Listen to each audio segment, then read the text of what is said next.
On the long, heavy winter nights of St. Petersburg, when the Never River freezes into a dull, gray mirror and the few remaining gaslights cut faint scars of light across the snow, the Winter Palace still stands vast, silent, and unmoving, as if it has never known the concept of sleep. Built to project the absolute authority of the Russian Tsars, this structure was never merely a royal residence.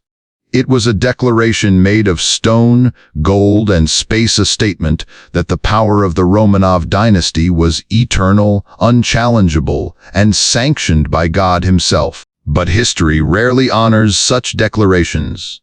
And in the case of the Winter Palace, its thick walls, endless corridors, and lavish rooms would quietly bear witness to the internal decay of a dying empire.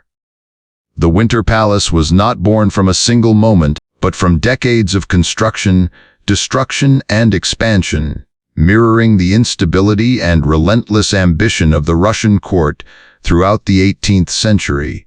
Its most iconic form emerged under Empress Elizabeth Petrovna, designed by the Italian architect Bartolomeo Rastrelli in a Baroque style so extravagant it bordered on provocation. The blue and white facade stretches for hundreds of meters, its columns, statues, and windows repeating with almost military rhythm. It was never meant to feel warm or human. It was meant to make anyone standing before it feel small. From the very beginning, the Winter Palace was not designed for people to live in. It was designed for power to reside. Inside, the scale of luxury reached a level that even Europe's wealthiest courts regarded with caution. More than 1,000 rooms, dozens of grand and hidden staircases, vast halls crowned with hand-painted ceilings, heavy gilded doors, and furnishings imported from France, Italy, and Germany. Yet beneath this splendor lay a fundamental truth. The Winter Palace was a machine, one that consumed resources, labor, and money on an unimaginable scale. Its survival depended on thousands of servants, craftsmen, guards, and administrators, all operating within a rigid, hierarchical, and emotionally cold system. Every corridor was more than a passageway. It was an invisible boundary between ranks of power, where a single misstep could destroy an entire life. Throughout the 19th century, as Russia expanded its territory while accumulating deep and unresolved social tensions, the Winter Palace remained the ceremonial heart of the empire. Formal audiences, balls that stretched into dawn, religious rituals performed with near-obsessive precision, all of it existed to sustain the illusion of an unchanging order. But beyond the palace walls, the world was moving far faster than the court's deliberate pace. Industrialization, revolutionary ideas, and the growing resentment of the working class seeped into every corner of Russian society, widening the distance between the rulers and the ruled. By the end of the century, the Winter Palace was no longer simply a residence. It had become a contested symbol. For the nobility and loyalists, it remained the empire's beating heart, a guardian of tradition and continuity. But for millions of Russians living in poverty, war, and instability, it embodied distance, indifference, and waste. This contrast was not abstract. It accumulated year after year, decision after decision, crisis after crisis that the court could not, or would not fully confront. As the 20th century began, under the reign of Nicholas II, the atmosphere inside the Winter Palace shifted noticeably. It was no longer a place of confidence and grandeur, but one of anxiety and defense. Security tightened. Access was restricted. Ceremonies grew heavier, stripped of their former ease. Nicholas II, a man burdened by inner conflict, lived within vast rooms yet grew increasingly isolated, surrounded by ritual, tradition, and contradictory counsel from his advisors. In this space, power was no longer self-evident. It became a weight. The palace's very structure reinforced this isolation. The private quarters of the imperial family lay deep within upper floors, far removed from public spaces, creating both physical and psychological distance from the outside world. Long, winding corridors distorted information, delayed it, filtered it through layers of intermediaries. In an empire as vast as Russia, where a single decision could affect millions of lives, such delay was not a mere inconvenience. It was a danger. With all its grandeur, the Winter Palace became an invisible prison for those who ruled from within it. And as conspiracies, resentment, and crisis began to converge, few inside the court recognized that the walls built to protect power were now sealing them off from a rapidly changing reality. The earliest signs of catastrophe appeared quietly, without spectacle, like hairline cracks in polished marble, easily overlooked beneath the glow of gold. The palace did not speak, but history remembered, and what was about to unfold within these walls would not only shake a dynasty, it would permanently alter the fate of an empire. On the winter morning of January 9th, 1905, St. Petersburg awoke beneath an uneasy calm. Snow fell lightly, not enough to muffle sound, not enough to conceal movement, settling instead into a thin layer that made the city feel suspended in time. From the industrial outskirts to the cramped neighborhoods where workers lived, small groups began moving toward the center. They carried no weapons. They raised no threatening banners. In their hands were religious icons, portraits of the Tsar, and handwritten petitions, documents filled with the belief that if absolute power could be reached directly, it would listen. This was not a rebellion in the traditional sense. It was a political pilgrimage, born of desperation, but still sustained by hope. Their destination was neither a factory nor a government office.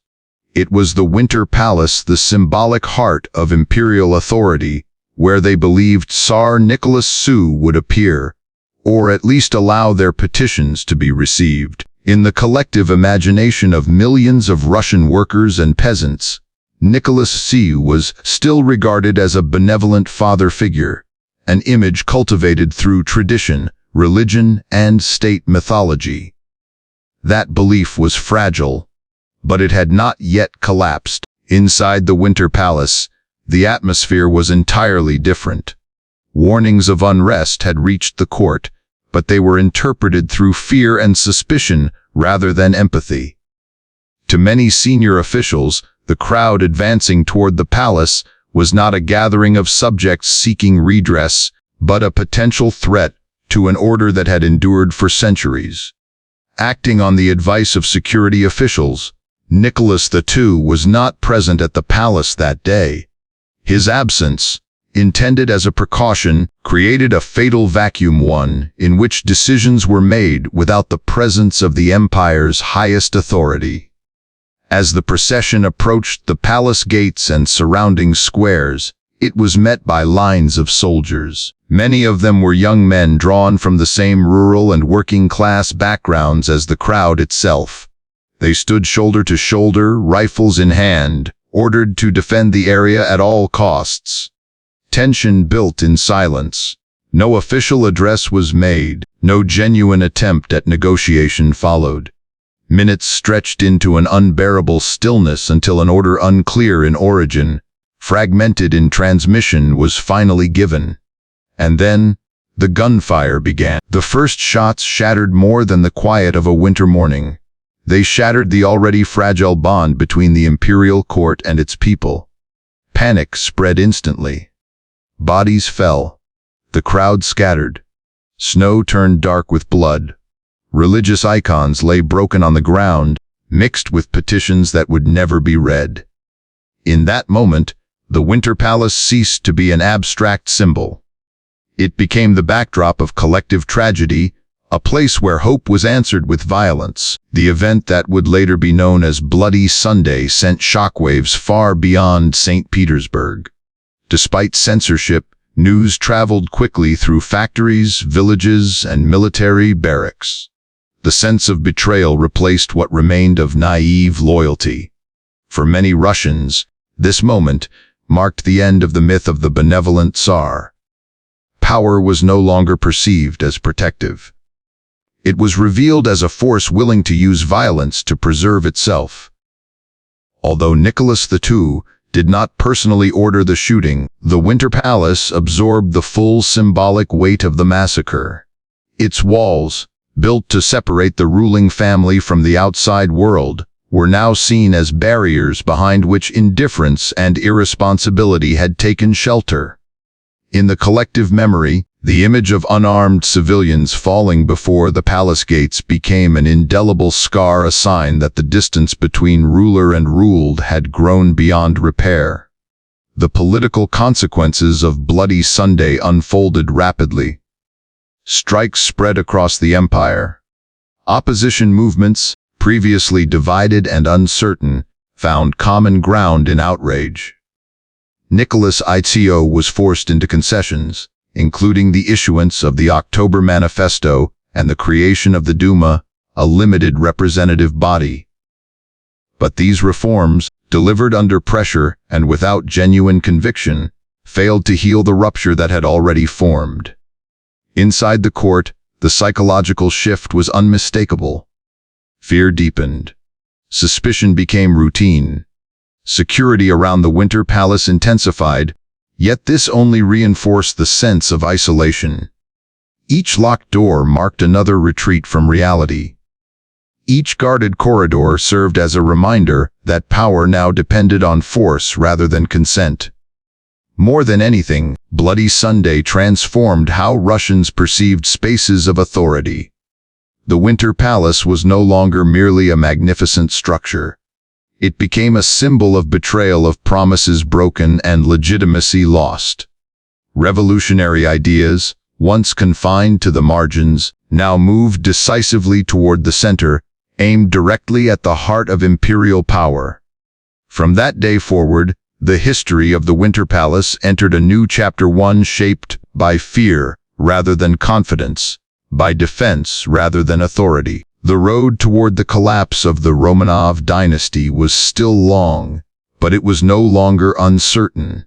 It had been traced clearly in the blood-stained snow of St. Petersburg, just beyond the palace gates once believed to be untouchable. After Bloody Sunday, the Winter Palace did not simply become more guarded. It became more inward. Power did not retreat, it folded in on itself. Decisions that once passed through formal councils and ceremonial procedure increasingly slipped into private rooms, behind heavy doors and drawn curtains, where fear and loyalty mattered more than policy. The palace began to function less as a seat of governance and more as an enclosed world, sealed off from the nation it claimed to rule. At the center of this transformation stood Empress Alexandra Fedorovna. Born into German royalty and never fully accepted by Russian high society, Alexandra had long felt isolated within the imperial court. After the trauma of 1905, that isolation hardened into suspicion. To her, the outside world no longer appeared simply restless or discontented, it seemed hostile, morally corrupted, and dangerous to the survival of her family. The Winter Palace, once a stage for imperial grandeur, became a fortress of emotional withdrawal. Alexandra's deepest fear was not revolution. It was the fragile life of her only son and heir, the Tsarevich Alexei. His hemophilia, a condition carefully concealed from the public, haunted every moment of court life. A minor injury could become fatal. Medicine offered little certainty. Doctors spoke cautiously, often helplessly. In that vacuum of fear and uncertainty, faith and mysticism found fertile ground. When institutions fail to provide answers, belief becomes power.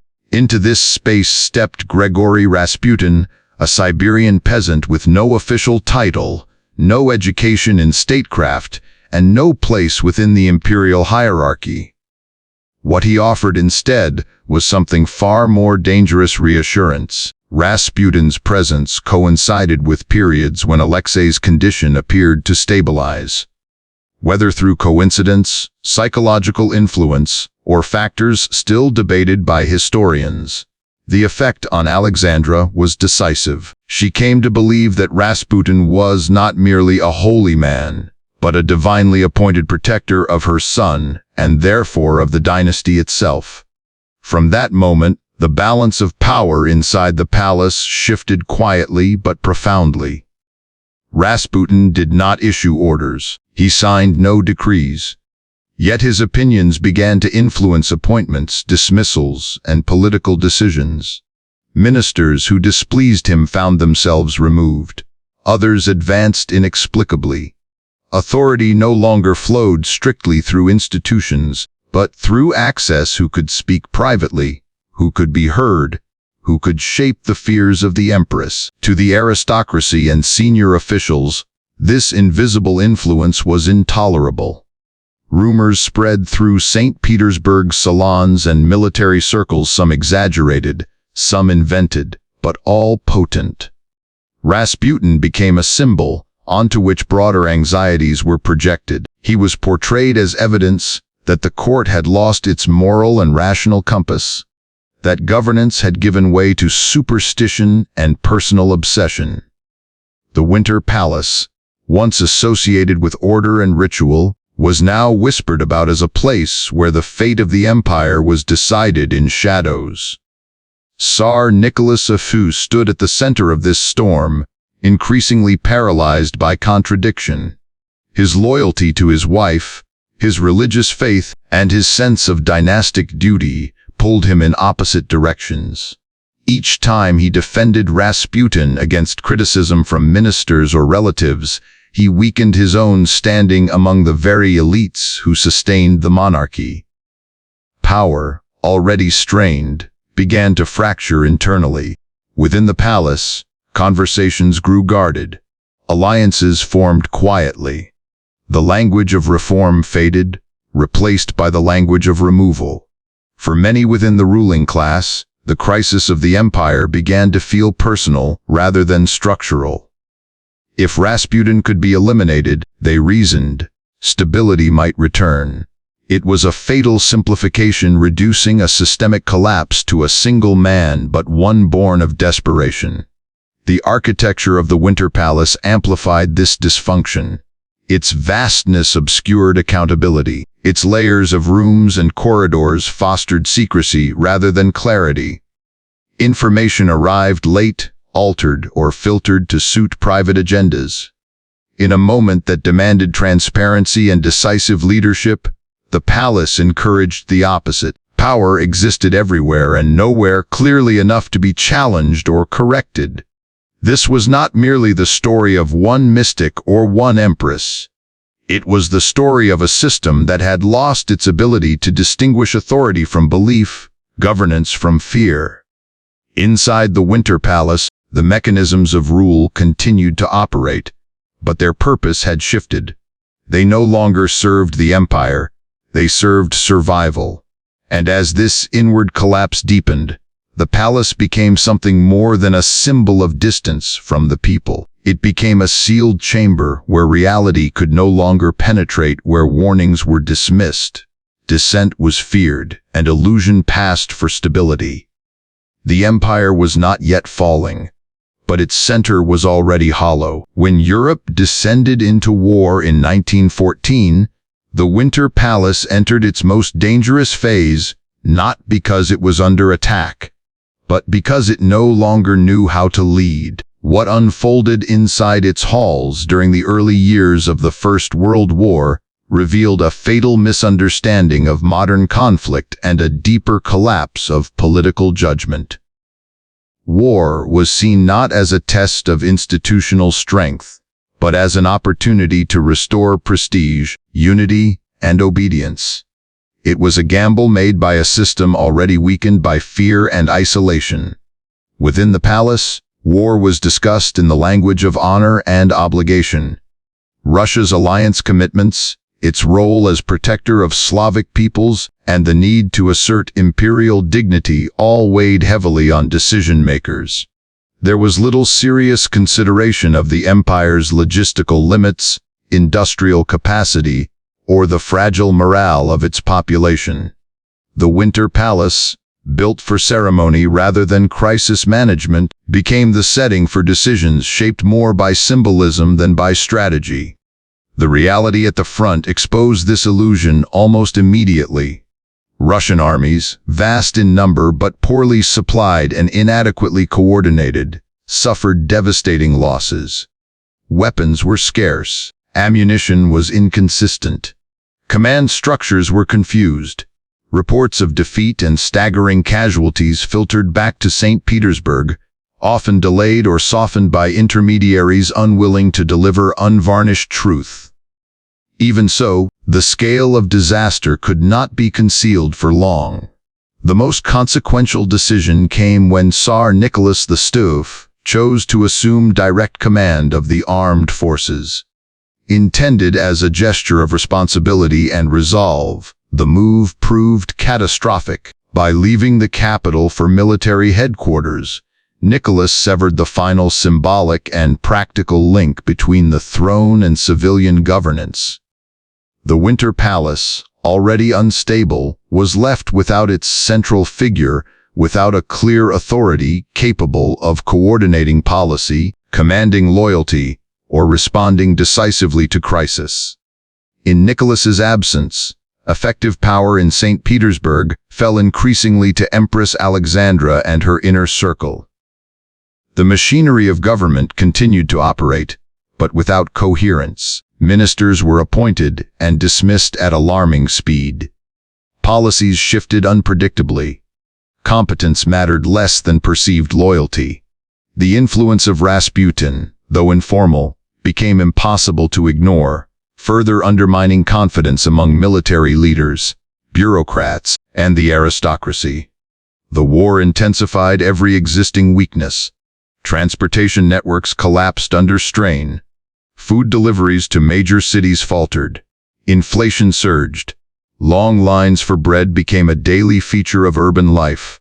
From the windows of the Winter Palace, these lines were visible, but they were not fully understood. The distance between the court and the population had become so vast that suffering could be observed without being felt.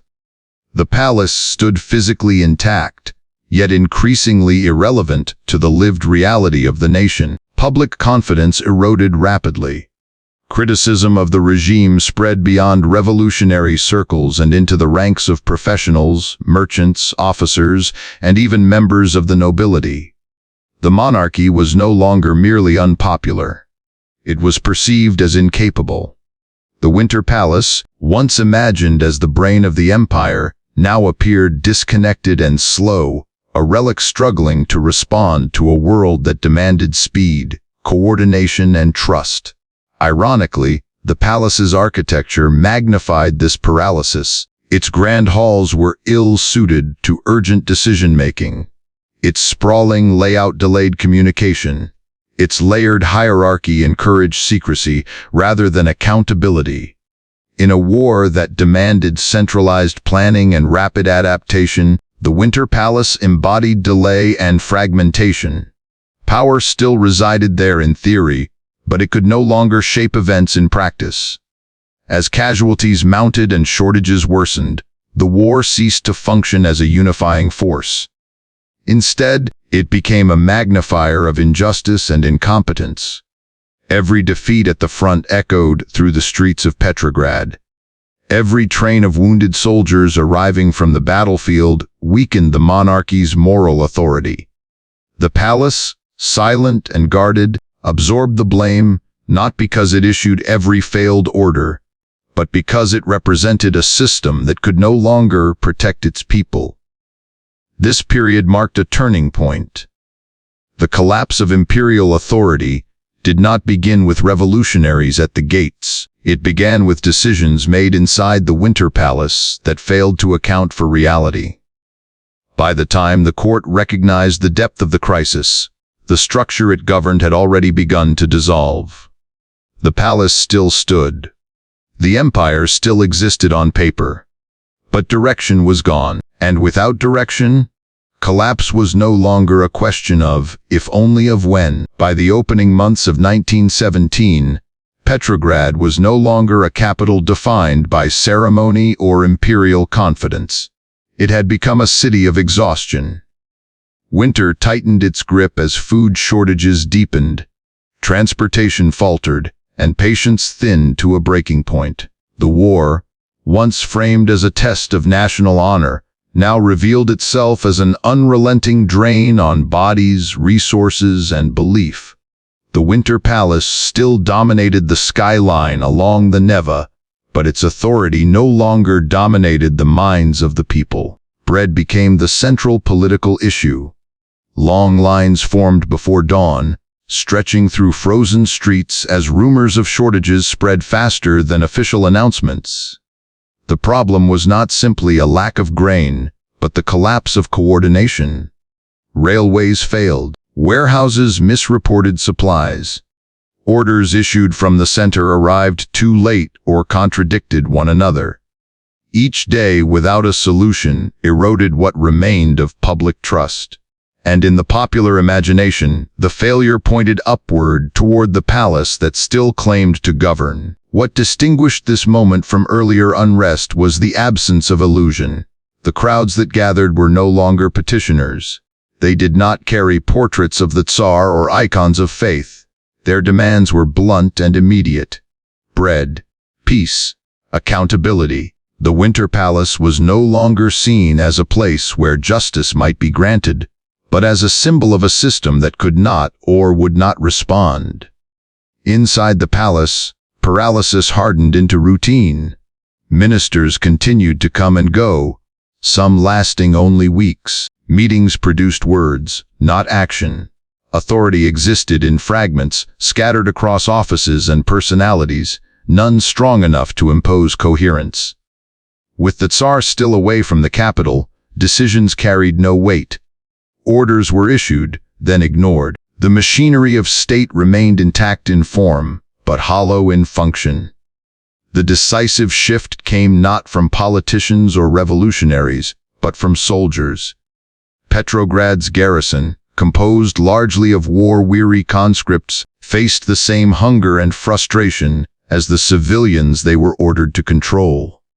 When demonstrations escalated and commands to suppress them were given, hesitation spread through the ranks. Some units refused to fire.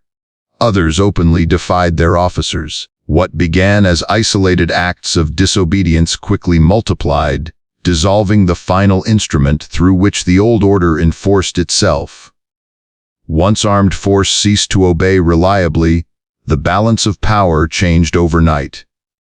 Police vanished from the streets. Government buildings were abandoned or occupied without resistance. New forms of authority, informal, improvised, yet responsive, emerged among workers and soldiers. These bodies did not wait for permission from the Winter Palace. They filled a vacuum that the palace itself had created. When news of the capital's collapse reached the Tsar, the response was delayed and ineffective. Attempts to reassert control came too late, filtered through a system already beyond recovery. Within days, the unthinkable occurred. The Romanov dynasty, which had ruled Russia for more than 3 centuries, ended not in a dramatic confrontation within the Winter Palace, but through abdication far from the halls that once symbolized absolute rule. This detail mattered. The end of the monarchy did not take place at the palace because, by that point, the palace no longer mattered politically. Power had already moved elsewhere.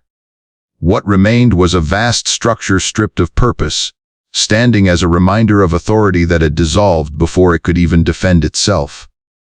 In the aftermath, the Winter Palace entered an uncertain limbo. No longer a royal residence, not yet a revolutionary monument, it was claimed by a provisional government struggling to assert legitimacy amid chaos. Offices replaced bedrooms.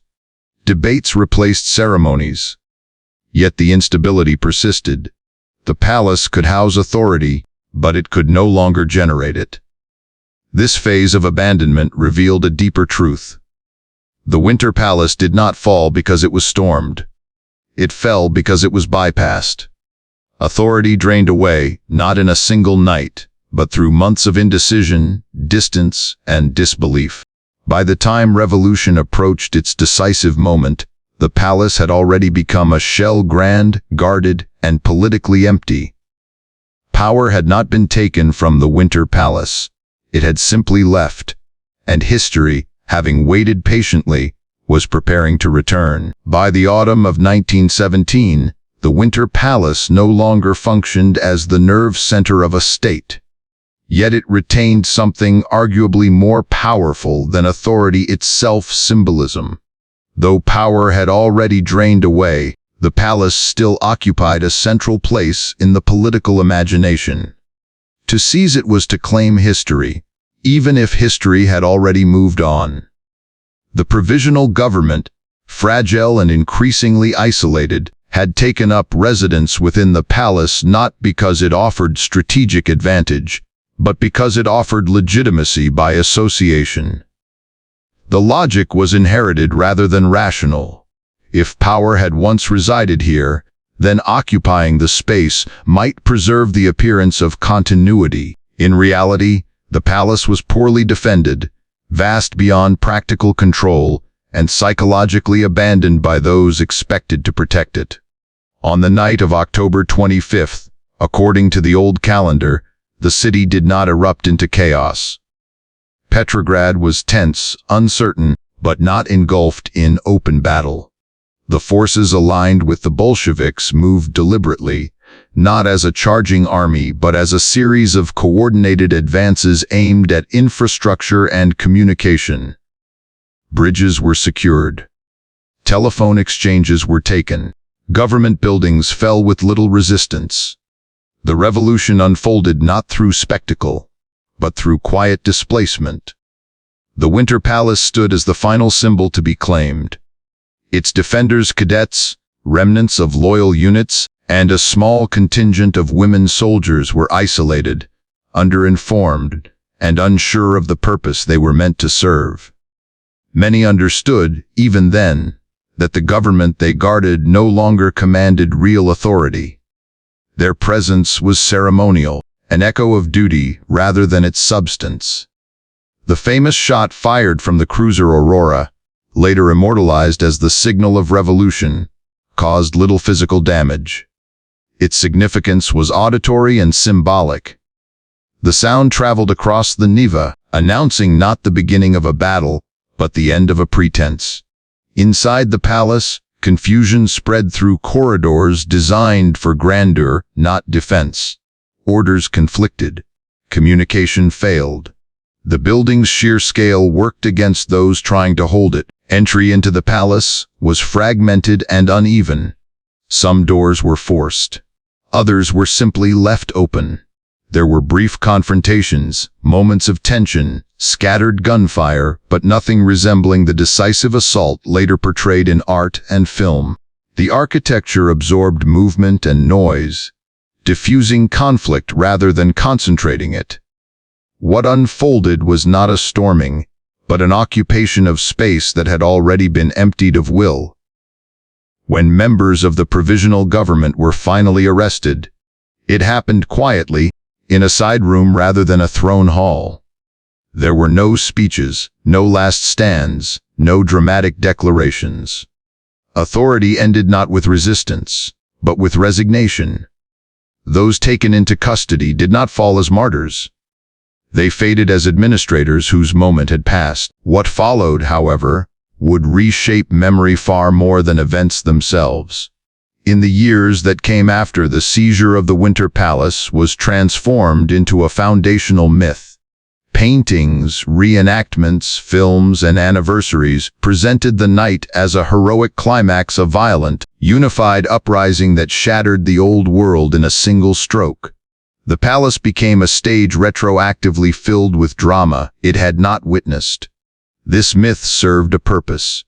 Revolutions require origins that feel inevitable and triumphant. Complexity undermines legitimacy. Silence does not inspire. And so the ambiguity of that night was replaced with narrative clarity. The palace, once a symbol of imperial excess, was recast as the final bastion of oppression, decisively overthrown by the will of the people. Yet the historical truth is more unsettling. The Winter Palace was not conquered at the height of its power. It was claimed after power had already left. The revolution did not break the palace. The palace revealed how thoroughly the old order had already collapsed. This distinction matters. It shifts the meaning of the event from one of victory over strength to one of succession after decay. It reminds us that regimes rarely fall at their strongest moment.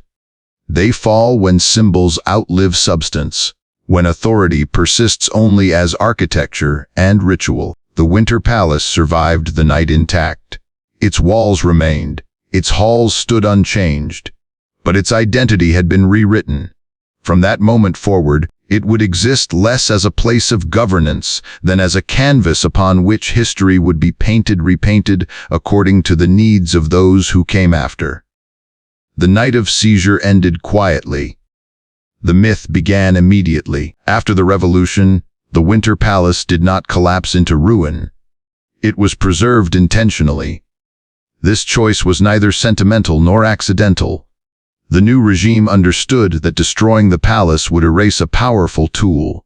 Keeping it, however, allowed the past to be captured, reframed, and displayed under controlled conditions. The palace would no longer generate authority. It would curate it. In the years immediately following 1917, the building existed in a state of uncertainty. Former imperial rooms were repurposed as offices, storage areas, and temporary quarters for the institutions struggling to define the new order. The transition was uneven and improvisational, reflecting a country still in flux. Yet, within this disorder, a long-term vision emerged. The Winter Palace would be absorbed into a national museum system, transforming a private seat of power into a public space of interpretation. That transformation reached formal clarity when the palace became part of the State Hermitage Museum. This was more than an administrative change. It marked a philosophical shift in how history itself would be handled. What had once been inaccessible to the public would now be opened selectively to millions. Rooms once guarded by protocol were recast as exhibits. Objects once symbols of command became artifacts to be explained, contextualized, and judged. But access did not mean neutrality. The early exhibitions were shaped by the ideological needs of the time. Imperial luxury was presented as excess. Ornament became evidence. Wealth was framed as moral failure. The palace's interiors were arranged to tell a specific story: that the old order had been decadent, disconnected, and destined to fall. Visitors were guided not only through space, but through an argument. This approach created a paradox. By condemning the monarchy within the very rooms it had built, the new state amplified the palace's symbolic power rather than diminishing it. The Winter Palace became a didactic environment, a place where architecture itself instructed the public on how to feel about history. The past was not erased, it was disciplined. Over time, the palace-museum relationship deepened. Restoration efforts preserved ceilings, staircases, and facades with meticulous care. Yet restoration did not imply reverence for the former rulers. It reflected a recognition that architecture could outlast ideology, and that preserving form allowed meaning to be reassigned as circumstances changed. The palace became a stable container for unstable narratives. Generations raised within the Soviet system encountered the Winter Palace primarily as a museum, not as a former residence of Tsars. For them, it existed as proof of what had been overcome. The storming of the palace, already mythologized, became central to school curricula, commemorations, and visual culture. Complexity gave way to clarity. Ambiguity was flattened into certainty. And yet, the building resisted complete simplification. Its sheer scale, its aesthetic coherence, and its human details, private chambers, intimate stairways, personal belongings, quietly contradicted the most rigid interpretations. Visitors could be told what to think, but not entirely how to feel. Awe, curiosity, and unease coexisted within the same space. In this way, the Winter Palace evolved into something rare, a controlled site of memory that could never be fully controlled. Each era layered its own meaning onto the structure, but none succeeded in sealing it completely. The palace remembered more than it was allowed to say. By becoming a museum, the Winter Palace did not retreat from history. It entered a new phase of participation, less as an actor, more as a witness. Power no longer lived there, but memory did. And memory, unlike authority, does not obey orders easily. The transformation from palace to museum revealed a truth that would echo throughout the 20th century. Regimes may change, narratives may harden or soften, but architecture endures. And in enduring, it preserves the possibility that history might one day be seen again differently. The Winter Palace had ceased to rule, but it had begun to remember. The Winter Palace entered the middle decades of the 20th century not as a center of power, but as a vessel of memory under constant pressure. The revolution had redefined its meaning, yet history had no intention of leaving the building in peace. As the Soviet state consolidated itself through industrialization, repression, and ideological discipline, the palace stood quietly at the edge of political life, preserved, interpreted, and watched. During the 1920s and 30s, the palace's new role as a museum deepened under tightening ideological control. Exhibitions were revised, labels rewritten, and narratives adjusted to align with official doctrine. Imperial history was framed as a necessary prelude to revolutionary victory. Excess became lesson, hierarchy became warning. Yet even within these constraints, the palace retained a stubborn complexity. Its rooms were too numerous, its history too layered, its beauty too evident to be reduced to a single moral conclusion. The greatest threat to the palace's physical existence arrived not from ideology, but from war. When Nazi Germany invaded the Soviet Union in 1941, and the city then called Leningrad was placed under siege, the Winter Palace faced a test more severe than any it had known before. The siege of Leningrad was not merely a military operation. It was an attempt to erase a city through starvation, cold, and relentless bombardment. Inside the palace, curators and staff confronted an impossible choice: abandon the collections or attempt to save them under conditions of extreme danger. What followed was one of the most remarkable acts of cultural preservation in modern history. Thousands of artworks were removed, catalogued, packed, and evacuated, often by hand, often under fire, often by people already weakened by hunger. Empty frames were left hanging on walls, silent markers of absence and hope. The building itself did not escape damage. Bombs shattered windows, shells struck nearby. Roofs were breached. Yet the palace remained standing, not because it was invulnerable, but because it was defended, sometimes with sandbags and fire brigades, sometimes simply with endurance.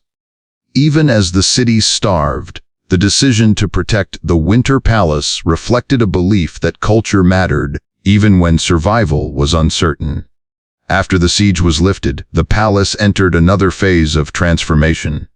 Restoration became an act of recovery, not only of architecture, but of collective spirit. Rooms were repaired. Paintings returned. The scars of war were not fully erased. Some were deliberately preserved. The palace now carried a new layer of meaning, not just as a witness to empire and revolution, but as a survivor of near annihilation. In the post-war Soviet decades, the Winter Palace existed in a dual state. Officially, it remained a curated narrative space, aligned with state memory. Unofficially, it became something more personal. Millions passed through its halls, students, workers, soldiers, families, each bringing their own experiences of loss, endurance, and rebuilding. The palace absorbed these quiet encounters without ceremony. What emerged over time was a structure layered with meanings that no single authority could fully command. Imperial ambition, revolutionary myth, wartime sacrifice, cultural perseverance. None replaced the others. They accumulated. The Winter Palace became less a monument to a single past than a condensed archive of multiple eras, pressed together within stone and space. This layering changed how the palace functioned. It no longer told one story. It held many, often in tension with each other. Visitors could sense it in the transition from room to room, in the shift from grandeur to absence, from ornament to damage repaired. The palace did not reconcile these histories. It simply carried them. By surviving war, the Winter Palace proved something its builders never intended. Architecture could outlast ideology, meaning could evolve without being destroyed. And memory, once embedded in space, could persist even when words failed. The palace had endured empire. It had endured revolution. Now it had endured annihilation. What remained was not power but depth. When the Soviet Union collapsed in the early 1990s, the Winter Palace entered yet another transformation, less abrupt than revolution, less violent than war, but no less consequential. The ideological framework that had shaped how the palace was interpreted for generations suddenly loosened. Certainties dissolved. Narratives once enforced from above became negotiable. And the palace, long accustomed to being told what it meant, now faced a different challenge: how to exist in a world that no longer agreed on a single version of the past. St. Petersburg reclaimed its original name, and with it came a renewed engagement with pre-revolutionary history. The Winter Palace, now firmly embedded within the State Hermitage Museum, became a focal point of this reassessment. No longer framed solely as evidence of imperial excess or revolutionary triumph, the palace began to be presented as part of a longer, more complex national story, one that included grandeur and failure, beauty and injustice, ambition and collapse. This shift coincided with a dramatic rise in international tourism. Visitors arrived from across Europe, North America, and Asia, many encountering the Winter Palace not through textbooks or ideology, but through images, guidebooks, and expectations shaped by global media. For some, it was a masterpiece of architecture. For others, the backdrop to revolution. For many, it was simply one of the world's great museums. The palace became a meeting point of interpretations, each visitor bringing a different question to the same rooms. Tourism reshaped the palace in subtle but significant ways. Routes were streamlined. Certain spaces were emphasized, others quietly bypassed. History was increasingly told in segments designed for accessibility rather than depth. Complex processes were condensed into moments. Ambiguity was softened to fit the rhythms of short visits and crowded halls. The palace was no longer only a site of memory, it was also a product in a global cultural economy.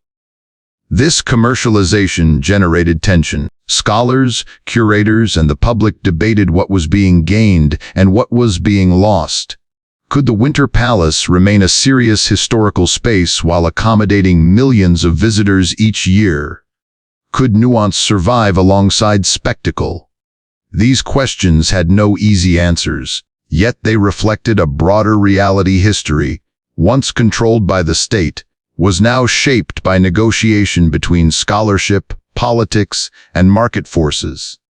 At the same time, the Romanov past began to re-enter public consciousness in more human terms. Rooms once stripped of personal context were reinterpreted to reveal daily life, private routines, and emotional worlds.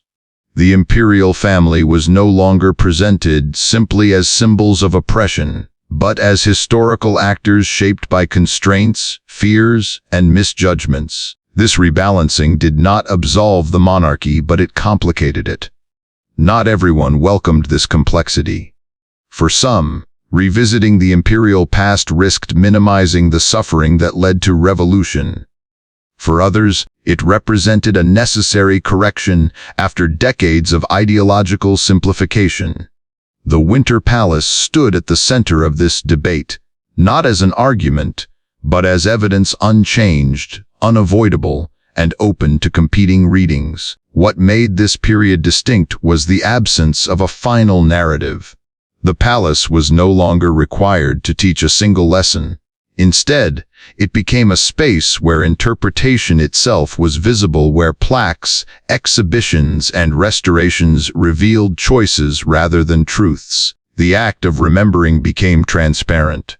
In this new era, the Winter Palace ceased to belong exclusively to the nation that built it or the state that reclaimed it. It entered global memory. Photographed, filmed, and shared endlessly, it became both everywhere and nowhere familiar to millions who had never walked its corridors. Its image circulated freely, even as its meaning remained contested. This was not a weakening of the palace's historical power, but a transformation of it. Authority no longer flowed from decree or ideology. It emerged from dialogue, disagreement, and reflection. The Winter Palace had become less a monument of answers and more a structure of questions. And perhaps that was its most enduring role yet. Seen from the distance of centuries, the Winter Palace reveals its true role not as a seat of authority, but as a measure of it. Empires rose believing that architecture could secure permanence. Revolutions followed believing that symbols, once seized, could finalize victory. Yet the palace itself remained indifferent to both assumptions. It did not guarantee power, nor did it complete its destruction. It simply endured. From the moment it was conceived, the Winter Palace was meant to make power visible. Its scale was intentional. Its excess was deliberate. It was built to convince not only the ruled, but the rulers themselves that authority was fixed, unquestionable, and divinely sanctioned. And for a time, it worked. Ritual, repetition, and distance sustained the illusion. But power that relies on separation eventually loses the ability to see what lies beyond its walls. What history exposes again and again is that the palace did not fail because it was attacked. It failed because it became disconnected. Decisions made within its chambers grew increasingly abstract, detached from the lives they shaped. The building did not collapse under pressure. Meaning collapsed within it. Authority remained in form long after it had vanished in substance. The revolutions of the 20th century did not erase the Winter Palace. They repurposed it. Each era projected its own story onto the same walls: imperial destiny, revolutionary triumph, wartime endurance, cultural inheritance. None of these narratives were entirely false. None were complete. The palace absorbed them all, without resolving their contradictions. Today, when visitors walk through its halls, they are not entering a frozen past. They are entering a conversation that has never ended. The gilded rooms no longer command obedience. The corridors no longer conceal decision-making. What they offer instead is proximity, an opportunity to stand where power once stood, and to recognize how fragile it was. The Winter Palace does not instruct. It does not accuse. It does not redeem. It witnesses. It reminds us that authority is not sustained by stone, nor by spectacle, nor by memory curated to appear seamless. Power survives only as long as it remains responsive to the world beyond its walls. Perhaps this is why the palace endures. Not because it triumphed over history, but because it submitted to it. Stripped of command, freed from function, it became something more durable than rule, a space where time accumulates rather than concludes. As the story ends, the palace remains along the Neva, unchanged in silhouette, altered endlessly in meaning. The empires that built it are gone. The ideologies that claimed it have shifted. What persists is the quiet recognition that no system, however grand, escapes transformation. The Winter Palace never spoke. It never ruled on its own. But it saw everything. And in its silence, history continues.